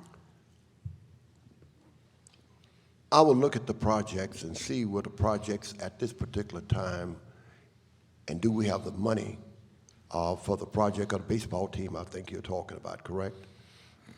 It will cost, I don't know exactly how much it will cost. I don't even know if they have a memorandum of understanding on the baseball team from the company. I don't know where it should be built at. Should it be built downtown, or should it be built over in the Queensboro area? So it's a lot of unanswered questions about that. But I don't think right now we have the money, and we need to look at spending that type of money at this particular time, but we're short in the city of Shreveport. We got $20 million reserved for next year. If we don't do something about enlarging the scope, we'll have a problem with bonding. We'll never be able to bond because we are 3B right now, and we used to be an A. So it's gonna take a lot of thoughts. Time. Arceneaux. Sports teams are, particularly professional sport teams, appeal to the egos and the pride of people. But what really drives economic development in the sports area is amateur sports, youth sports, because that's what actually puts heads on beds, is people coming to a place like Shreveport to participate with their children. It's also a healthy and family-oriented business. I spent 4 hours last week participating in a visioning conference by the Shreveport Bossier Convention Tourist Bureau, and it's very clear that where our best result in increasing economic development in sports is more likely with amateur sports and youth sports than with professional sports. Next question, please. Mr. Tarver, have you solicited the endorsement of other candidates who are in this race, and if so, whom? I've talked to 2 other candidates that's in this race, Ms. Fuller, the city council, and the commissioner, and asked for their support. Mr. Arceneaux? I've spoken with several of the other candidates. Those are private conversations, and I think you'll be seeing the results of some of those in the near future. How many? 3. Next question, please. We'll start with Arceneaux. And this question starts with the Real-Time Crime Center. We've talked a little bit about it. Do you think it should be operated by police as it is in New Orleans instead of a city employee? I do think that the Real-Time Crime Center should be centered in the police department. Tarver. I'm very clear it should be with professionals and at the police department. Next question, please. Mr. Arceneaux, we'll start with you. What lessons have you learned on the campaign trail, and how do you feel those lessons will help you in your tenure potentially as mayor? The most important thing that I've learned is in walking from door to door in neighborhoods all over Shreveport is how much consensus there is about what is needed in the city and how much common sense the people of Shreveport have. A lot of times it's easy to think that the people at the top have all the information, have all the answers, but what I find is that the people in the neighborhoods have good, solid common sense, and if we listen to those people, we'll be able to find solutions that all the people of Shreveport can support. Mr. Tarver, lessons learned? In knocking on doors, I found that people are concerned and love the city of Shreveport. They want to see the city of Shreveport move forward. A lot of the people remember the city and downtown development. Right now, downtown is more of a ghost town. They remember when they had retail stores, and they want to bring the old Shreveport back. They want to build up downtown. They want to build up their community. And let me tell you something. They might not have a PhD degree, but they have common sense. We have just a few minutes remaining for perhaps 2 more questions. Okay, I'll start with you, Arceneaux. History shows that candidates often run on promises of change that never happen. What is different about you, and why should we believe you? I think what's different about me is I'm very careful about what I promise, because I know from serving on the city council that once you get into an office, you look at information, you have additional information that you don't have. So what I've tried to do is to lay out objectives, to lay out ideas, to lay out principles that I plan to govern by without saying we will do X, Y, Z, because we all know that those are very difficult to keep. And so what I've tried to do is to let people know what I am about and what I would like to do, and then we'll roll up our sleeves on December 31st and get to work on it. Tarver. In 35 years I've been elected official. I ran for office 13 or 14 times. I've never lost a race because I give the people exactly what I tell them that I'm gonna do. I've been reelected because I get the job done in Baton Rouge. I bring money to the city of Shreveport. I tell about LSU Med School. I tell the story of LSU Med School. From the Confederate Hospital to the LSU Med School today. I tell the story about Southern University. Everybody assumed that we was not going to get a law school. Now we have a law school in the city of Shreveport. I received the money for that. I had a lot of help. I work with people, and people know I get the job done. I don't tell people something I can't do. Next question, please. Mr. Arceneaux, if you receive a $100 million grant for the city to use in any way, where does that money go? What is the first priority?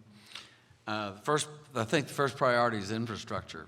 If we get $100 million, that's a generational source of money, and that ought to be used for generational purposes. So if somebody gave me $100 million, or if I won the $100 million lottery to put it in the city of Shreveport, the first thing I would do would be to determine community priorities. $100 million would not solve all of our infrastructure problems. So the first thing that I would do is ask the citizens to give us our input and come up with a consensus plan that establishes the priorities to use that $100 million. Mr. Tarver? I think it's very clear the citizens have already told us exactly what we need. Infrastructure, the potholes, the dirty area we have in the city of Shreveport. Look at the highways, all the paper, all the tall grass. They want that cleaned up. They want the city cleaned up. It makes the city better for economic development. I will use that money to clean up the city and infrastructure, fix the potholes, so I won't hit 15 every time I go to work. That concludes our question and answers for this evening, and now we have 1 minute comment from each candidate, beginning with Mr. Tarver. I appreciate all the support that I've received. I thank the people of the city of Shreveport for supporting me. I need your vote, I need your support, and I need your prayers. This has been a long journey for me in Shreveport, Louisiana. Like I said, I've been in office 35 years. I worked for the city of Shreveport for 35 years. I brought money to the city of Shreveport. I worked with the people of the city of Shreveport. I know how to work with a cross-section. You know, we have today that people look at you not as being not only black or white, they look at you if you're a Democrat or Republican. I don't understand that, but they do.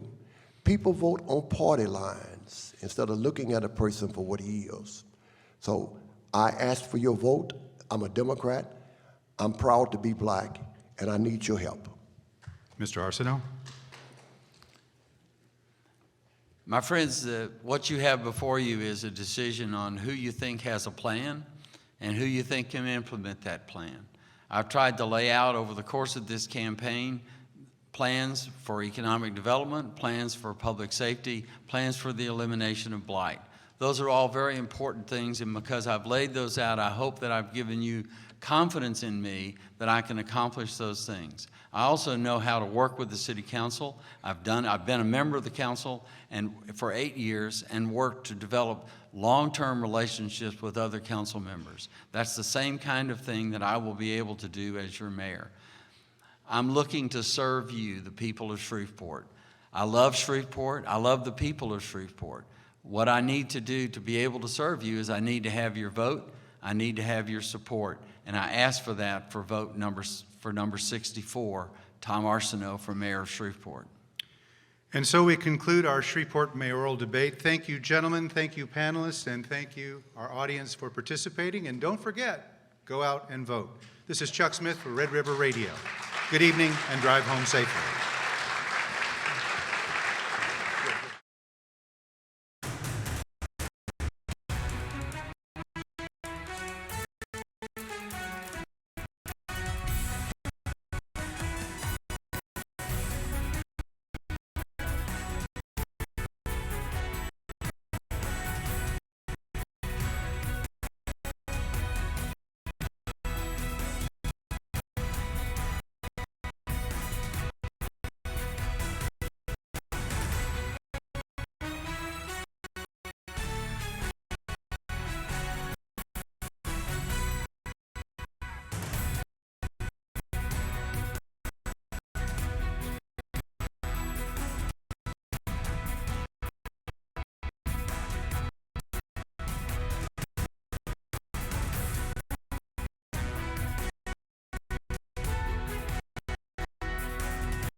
Hello, everyone. Welcome back to the KTAL News Now Digital Streaming Center. We are going to go ahead now and break down a little bit of what we heard from both candidates, Tom Arceneaux and Greg Tarver, as we kind of looked over, some top issues in economy, infrastructure, and crime. And now I am joined by a special guest here.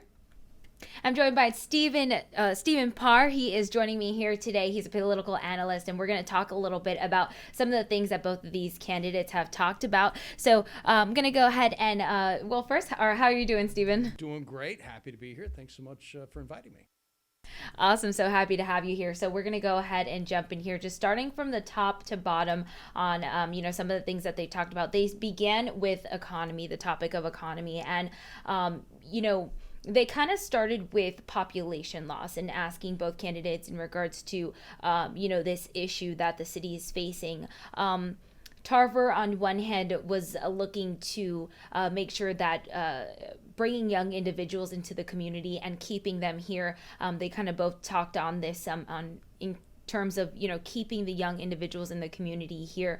Arceneaux talked about, arts and sciences to utilize that. What's your thoughts in regards to what some of them had to say here in regards to, making sure to keep the young people here in the community to prevent that loss of population?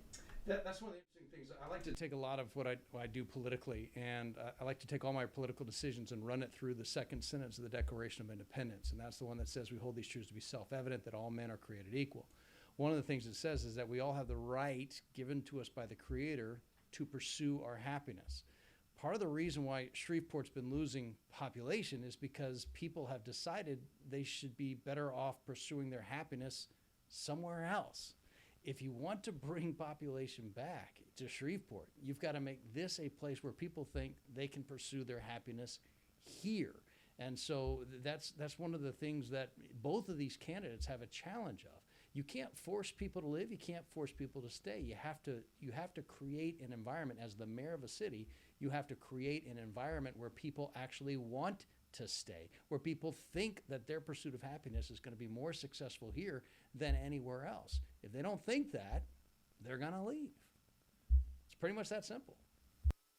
Yeah, I mean, and it's an interesting topic too, because I think, with some of the colleges here and, later on they talked a little bit about, sports and recreational sports. So we'll talk a little bit about that and possible ways to bring the younger population back here. And so here's another one too. It can kind of go a little hand in hand. So they moved over into underutilized assets in the community.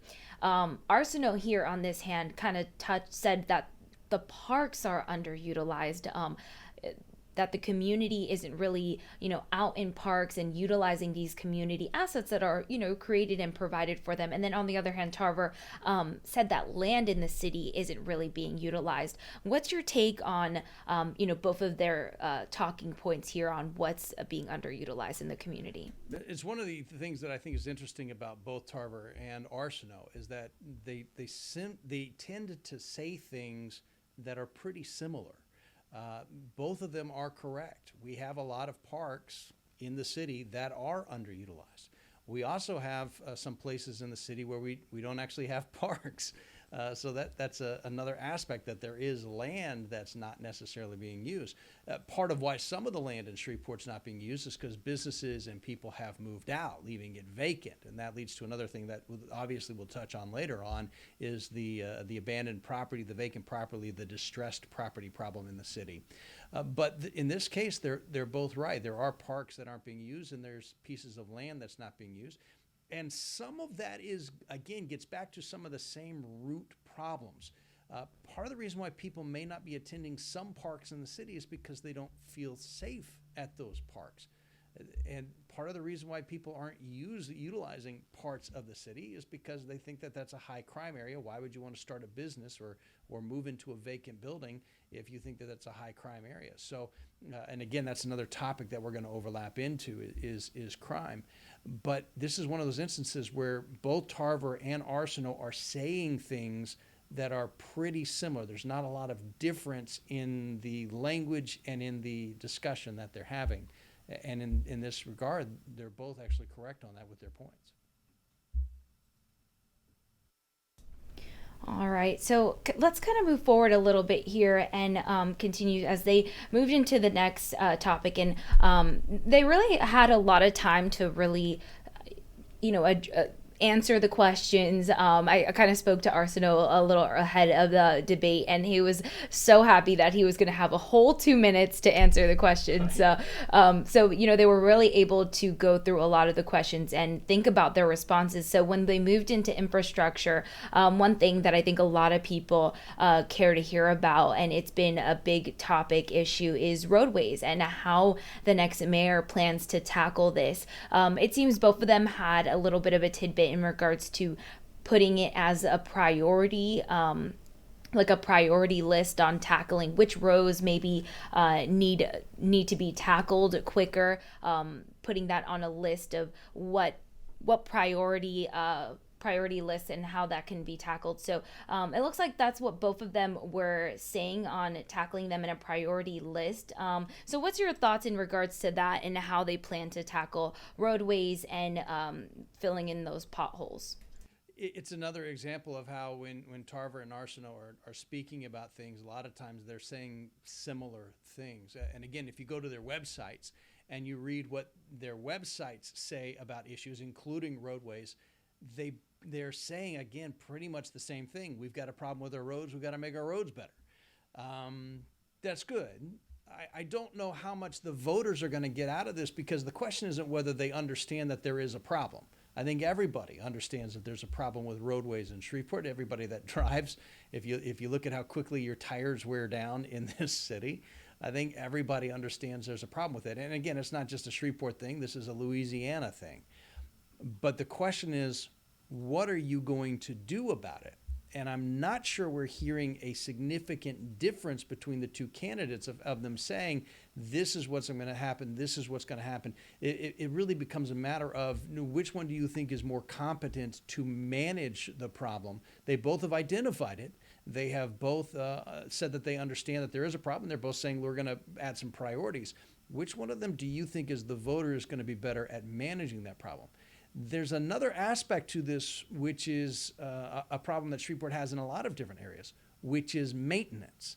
A large part of the problem with our roads is that we haven't necessarily maintained them in the past. Do you have a plan, and do you have the capability to manage a better maintenance of our roads using the finances that we have than we currently do, so that the roads don't continue to be a problem? It's not a whack-a-mole where we fix this thing here. Oh, wait, there's one over there because we haven't maintained that one, so let's go whack that one. Okay, that's fixed. Oh, there's another one over here. If you don't have somebody managing it and planning how do we maintain this so this doesn't become a problem in the future, then this is a problem that doesn't really ever get solved, and we're still going to be having mayor's debate about which roads should have the priority 20, 30, 40 years from now.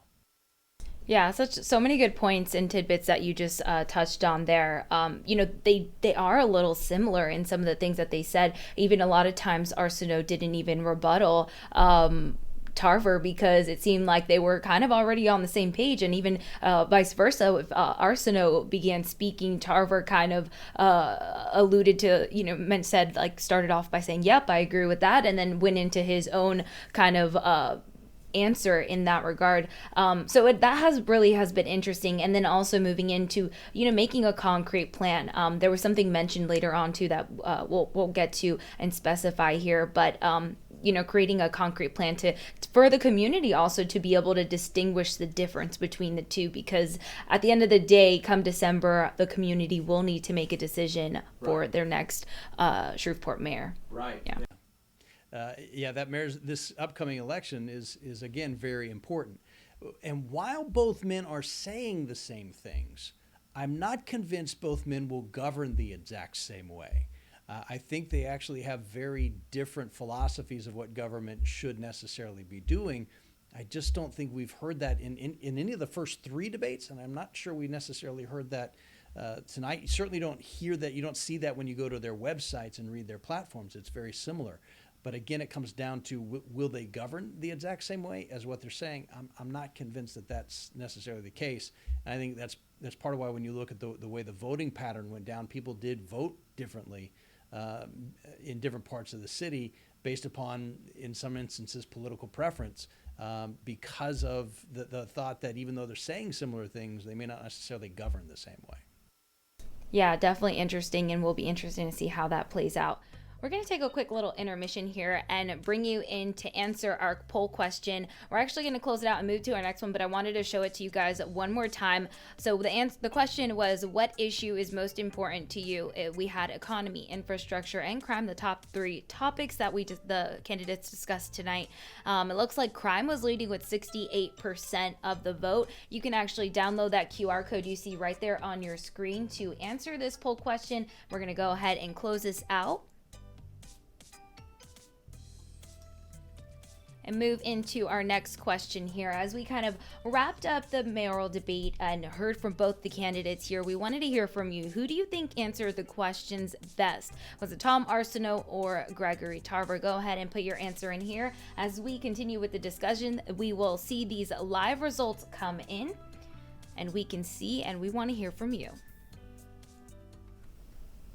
All right, let's kind of keep moving forward here, and we're staying on the topic of infrastructure. Now, we kind of already talked about this, but both were very much on the same page for some topics. It looks like they were both on the same page for transparency, providing community with a transparent view of how money is being spent and where that money is going to in regards to, possibly passing bonds and, improving the community in an infrastructure sense.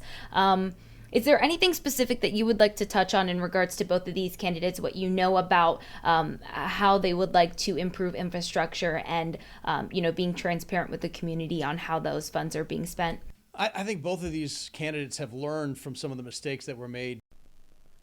Hello, everyone. So sorry about the technical difficulties there and jumping off. We had a little bit of a crash, but we are back. We are up and running, and we're going to continue the conversation here. So I am joined here by political analyst Stephen Parr, and we were talking a little bit about providing the community with transparency, giving them trust. It seems that both candidates were on the same topic here, and Stephen Parr was kind of sharing something with us here, so we'll pick up right where we left off. One of the things we had written about in our book, Bright Spots, Big Country, was that in Lafayette, Louisiana, Mayor Joey Durrell, a Republican, actually was able to pass a 1-cent tax increase, but he did it by telling the voters, look, we're only going to do this for 1 year, and we're only going to do it for one project. All the money from this tax is going to go to build a new wing at the airport, renovations at the airport. So what happened was he promised 1 year. Well, they were able to take the tax down after 9 months because they had gained enough money. Then they were able to use that money to pay in cash with matching donations from the state and the federal government to improve their airport. That's the type of thing that can create transparency and can even get Republicans to vote for a tax when they know how the money's going to be spent, when they're guaranteed that the tax is not going to last forever. You can get a lot more done in government than otherwise. So when you talk about increasing transparency, it's also about increasing trust for the voters. And given that 7 of the last 8 bond elections in the city of Shreveport have failed, that means there's not a lot of trust amongst the voters, and that's because there hasn't been enough transparency. So both Tom Arceneaux and Greg Tarver are right to make that a focus of their administration. Awesome. And then so also another topic, of course, that they both agreed on was the I-49 corridor and being able to tackle that. It seems that both candidates support this, getting it done. Arceneaux even kind of mentioned Mayor Ollie Tyler kind of initiating this and mentioned that, he kind of wants to make sure that this gets done and complete this after he has initiated this. Do you think this has been talked about in the past forums, but I feel like there was a little bit more of a focus on it. But then again, they both had the same thing to say. So, what are your thoughts here? This one I do think is kind of interesting because Greg Tarver won the precincts in the Allendale area. That was one of the precincts. He won a lot. He won more than 47 precincts in the city, more than Tom Arceneaux. Tom Arceneaux got a bigger share of the vote, but Greg Tarver won more precincts. One of the precincts that he won was in the Allendale area. And so for him to come out and say, I'm in favor of putting the I-49 through an area where I got votes, That seems like really the only thing that's going to stop it then would be the city council. So if the mayors are either one of them, Greg Tarver or Tom Arceneaux is on board, that looks like that has a chance to go forward. Even though Greg Tarver, if he's going to become mayor, he needs to have some of those votes from the Allendale area to be able to pull it off. You're also right. We've been talking about this for a very long time. We've been talking about this for decades. So it'll be interesting to see if anything actually does happen. This is another one of those transparency issues. This is one of those things people have been talking about, politicians have been talking about since the 1980s, frankly. And the people in Shreveport, a lot of voters are like, I don't know if I trust you that it's ever going to get done. So this is one of those transparency issues. If you can actually make it happen, make it get done, you can build trust in the voters and build trust in the government moving forward. Yeah, no, it was definitely interesting to hear them talk about this. And then even, you mentioned Allendale and Tarver, it kind of, to probably bring the community in, said, he's from there. He was born there. He was raised there. He knows the people there. So, yeah, that was interesting to hear him talk about that. And then kind of moving forward a little bit here, they moved into the next topic, which was crime here. So we talked about the economy, we talked about infrastructure, and then they ended here on crime. They had a speed round after that, actually. So it didn't end on crime, but was the last main issue that they tackled was crime. The first question, I felt like this one was kind of hot out of the gates for me. The first question is for both candidates. Would you keep Police Chief Smith? So that was just an interesting question for me. They both responded with, he's been doing his job great. We'd love to keep him. Tarver kind of mentioned that, he's doing a great job, but he needs more support. So what's your thoughts on that in regards to maybe that question being asked and how they responded? It is a good question because we've had some turnover in police chiefs over the last several years. I think in the last 5 years, this is our third police chief. Not including interims. So that is certainly of importance to the city. It's also another example of how Tom Arceneaux and Greg Tarver really don't differentiate their answers from each other or their platforms and positions from each other very much during these forums. You had mentioned earlier that there are times when Tom Arceneaux said, I agree with what Greg Tarver just said, and Senator Tarver said, I agree with what Tom just said. This is another one of those where they're both saying, yeah, I think we should keep the chief. To the chief's credit, over the last year, crime is down from where it was the year before. However, crime is still up from where it was 4 years ago, and crime is actually up from where it was 8 years ago when Cedric Glover left office. So this is, while crime is not as bad in the city of Shreveport right now as it was in the 1990s, that's a bar we don't, as citizens, we don't want to reach. And setting that is, that's heading the wrong way. We were heading the right way in crime from the 90s through the 2000s, and you get in the last 8 years or so, and crime is increasing. That's why it's on people's minds, is that we've generally over the last 8 years been heading the wrong way, and we need to turn it around. Whether Chief Smith is the right answer or not, I think still remains to be seen. He's off to a good start, and I think that's part of why both Greg Tarver and Tom Arceneaux are saying we're going to give him some room, we're going to give him some opportunity to continue. And I think the other aspect of being a good manager is the people that are underneath you. You want to give them the resources they need to be successful. I think Greg Tarver was touching on that.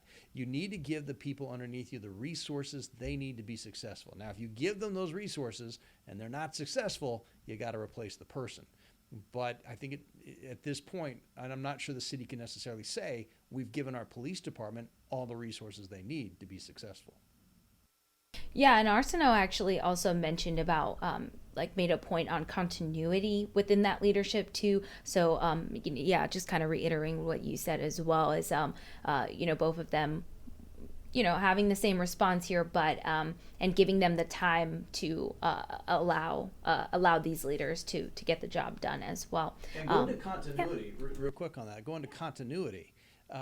That's an important thing in the police department, maybe in the fire department as well, because both Tom Arceneaux and Greg Tarver have said they plan on replacing most of the top leadership positions in City Hall. The CAO, the CFO, and the city attorney. Both of them have said those guys all three of those folks are gone. So to have at least some departments where you're focusing on the head of that department having some continuity may make their transition into office a little easier. Yeah, and then as we continue with the subject of crime, finding a solution, finding a plan, we've kind of talked about a little bit about that. And that was the next question is, if you could describe your solution on tackling the issue of crime. It looked like Arceneaux kind of came with a more numbers approach, looking at it more analytically, and utilizing those numbers to make a change. And then, Tarver, that was his main point throughout each topic. It always was kind of brought back to crime and tackling that, and making a difference and bringing the community together to make that change, acknowledging that it's not just going to be an easy fix, but it's going to take a lot of time and a lot of people to contribute to make that change. What are your thoughts in regards to their description of their plan on finding the solution to crime? And I've been talking a lot about how they're very similar on a lot of topics. This is one of the areas where you start to see some of the difference between the two men. Greg Tarver's answer on a lot of questions, not just in this forum, but in the previous forums, was it's not going to be easy. It's going to be hard. It's not going to be easy. I don't know the number of times he's said that. I think we all know that. Tom Arceneaux has a little bit of a different approach. It's more of an analytical approach.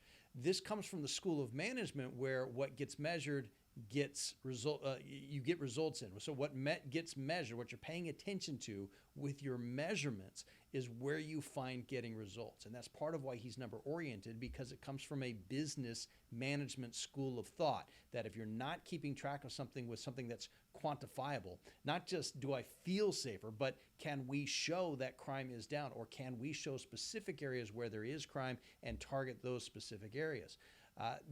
That's a slight difference in the two styles of management of the two men that I think we're going to see. And again, we don't see it in a lot of other answers because their answers are so similar. But the difference is Greg Tarver says we need everybody to come together and we're going to talk it out. And Tom Arceneaux says we're going to look at the data and we're going to let the data drive the decision-making process. That is a difference in management style of the two men. And frankly, I think some of that goes back to their background. Greg Tarver's a senator.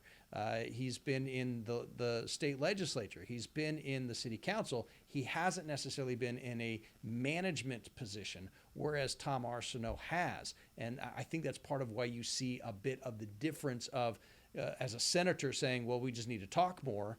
And as a business leader, you see Tom Arceneaux saying, we've got to look at where the numbers and let the numbers help us decide how we're going to target crime and where we're going to target crime.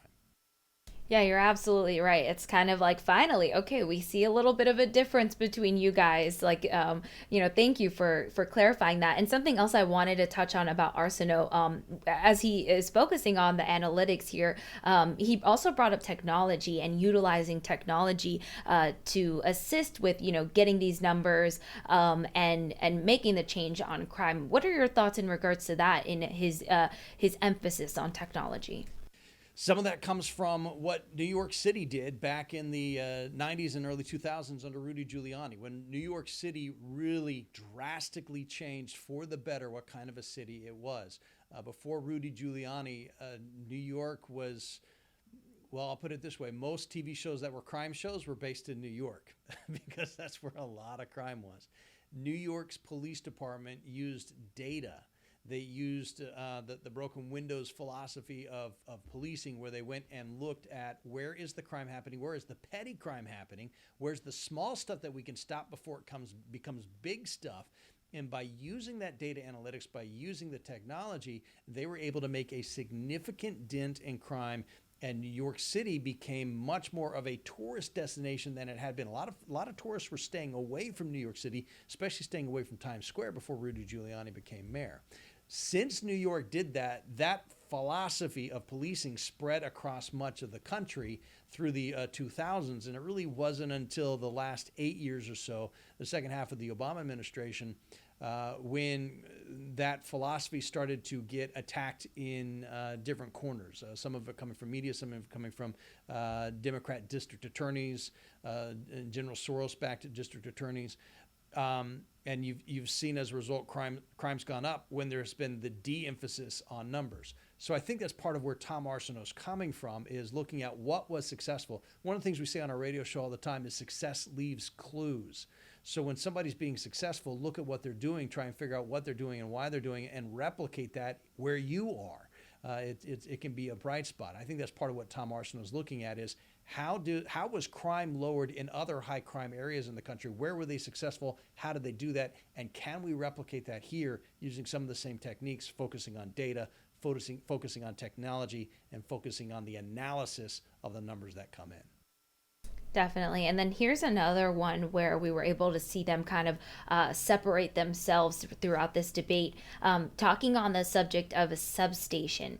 It seems Arceneaux believes if it's what the people want, he would like to stand behind them in, providing that. I think it was said it's about a 6,000 square foot facility possibly. And then Tarver, on the other hand, this is where he kind of took a step back and was like, this is something maybe we need to think through a little bit more. Not that he was completely closed off, but would like to maybe discuss it a little bit further in regards to also maybe how, if the money is being used effectively, is kind of like what he said. What are your thoughts in regards to this, and how they separated themselves again here, but what both of them had to say in regards to the substation?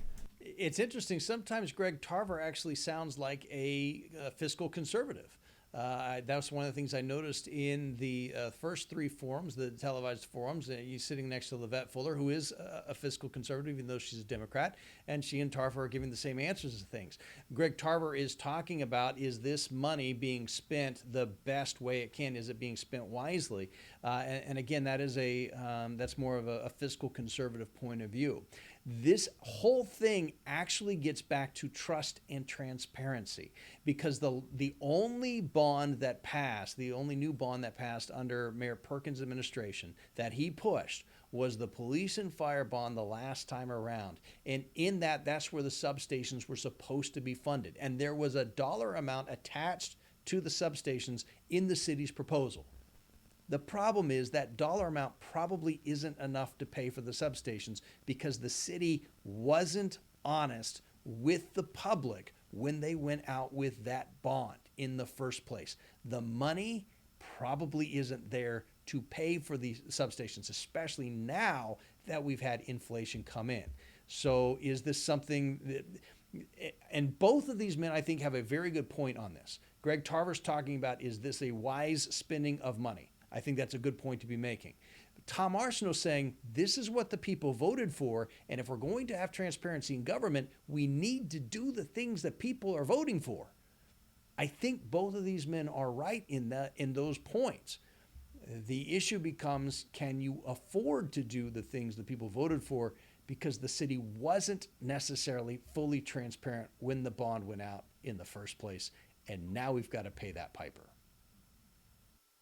Yeah, no, I mean, it was definitely interesting to hear both of their points here, and again, how they separated themselves. But yeah, you're completely right. I think transparency. It'll be interesting to continue to watch this play out, see who is elected, and continue to update the community in regards to this topic here. But let's go ahead and take a look at our question here.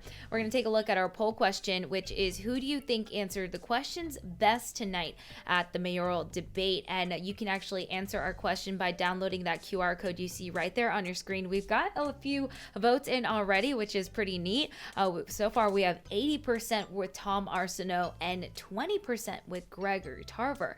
So that's interesting to see in regards to as we've talked about, a lot of the questions, they kind of have the same viewpoints, but they did answer them differently in their own way. So thank you guys for answering our poll question. This is going to stay live for a minute, so stick with us as we continue the conversation and break down everything that happened tonight. All right, so let's kind of keep talking here. And we moved on to the speed round here. So the crime topic, kind of tackling those issues, ended, and then they moved to a speed round here. One of the first questions off the round was talking a little bit about bringing sports teams to the community and kind of capitalizing on that. It seemed that Tarver was another topic that maybe he'd like to discuss more and conceptualize a little bit more. He was unclear on like where those teams would go, where they would live, and those kind of logistics of that. Or on the other hand, Arceneaux was kind of like all more for it. He believed that sports is a great way to bring people to the community, and not just people, but young, kids, and being able to capitalize in that sense. What are your thoughts in regards to this and how they kind of responded to this question? A lot of this comes from what Rev Entertainment was trying to work out with Mayor Adrian Perkins. Adrian Perkins, I think, was trying to use. It was interesting because Rev Entertainment, actually, the president of Rev Entertainment met with both Tom Arceneaux and Greg Tarver after the election last week, after they both made the runoff. Both men said they're interested in it, but they both at the time said, we need to see exactly how much this money is going to be, because the city doesn't really have a lot of money just to throw at a new baseball stadium. There are several facilities in the area that are costing taxpayer dollars because they're not financially viable on their own. Having Rev Entertainment come in and create a baseball park that's able to be financially viable on its own could be very good for the city of Shreveport.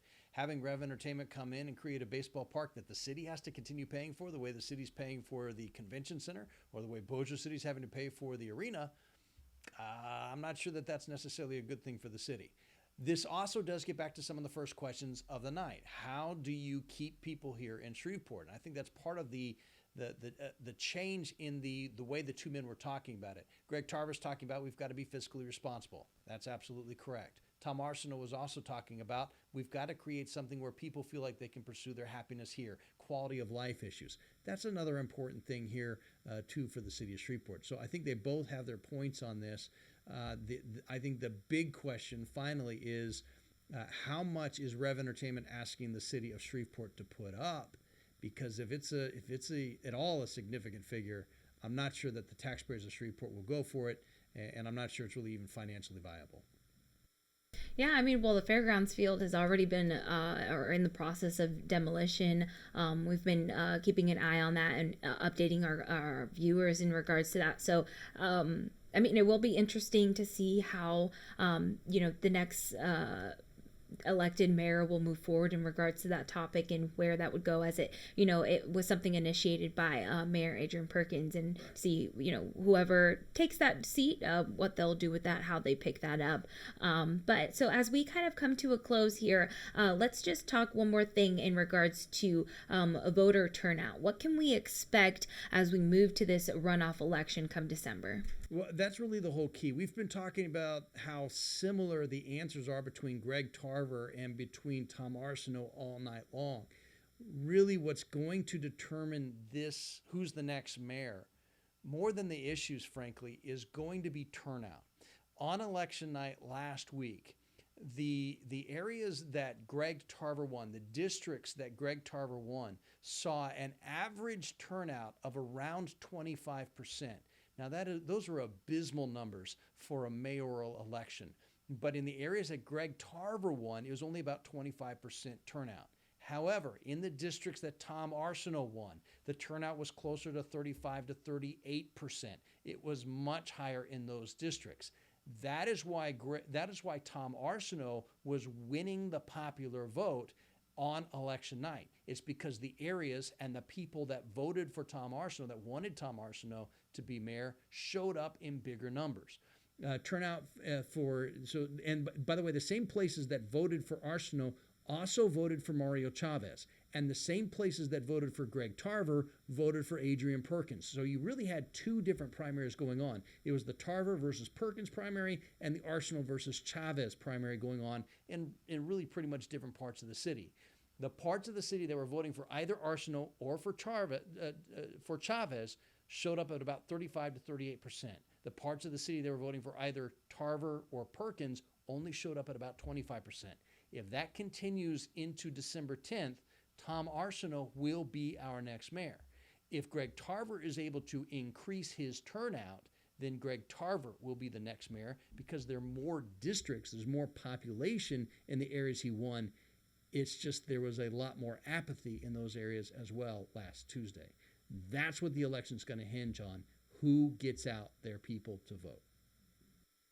Yeah, it will definitely be interesting to see how this plays out. I think something that was mentioned, I'm not sure if it was by you, or we also had a political analyst here earlier as well with us, LSUS professor Jeffrey Sato, but it was mentioned that, there isn't a bigger race kind of tied to this one here for locally. So it'll be interesting to see how many people, it's here for this local community who will go out to vote come this runoff election. And so we're going to close things off here with some of their closing statements. So Arceneaux kind of closed the debate by telling the community that they're voting on someone with a plan, to focus on that, who expressed they have a plan. Where on the other hand, Tarver closed by, telling the community not to really focus on the party lines and when you vote, and to really just look at the candidates as they are. And then he kind of just reiterated, he's a Democrat, he is African American, and he is proud. And so that's kind of how they close things off there. And we are going to close things off here as well. Again, thank you so much, Stephen, for joining me and being able to break down everything that they discussed tonight and the top issues that really matter to the community. I really appreciate it. My pleasure. Thanks for having me. Of course. Alrighty, you guys. Thank you again for tuning in. We really appreciate it. We hope you guys have a great rest of your day, and we hope that this was informative as well to help you make your decision for the next Shreveport mayor. Hope you guys have a great rest of your day. See you next time.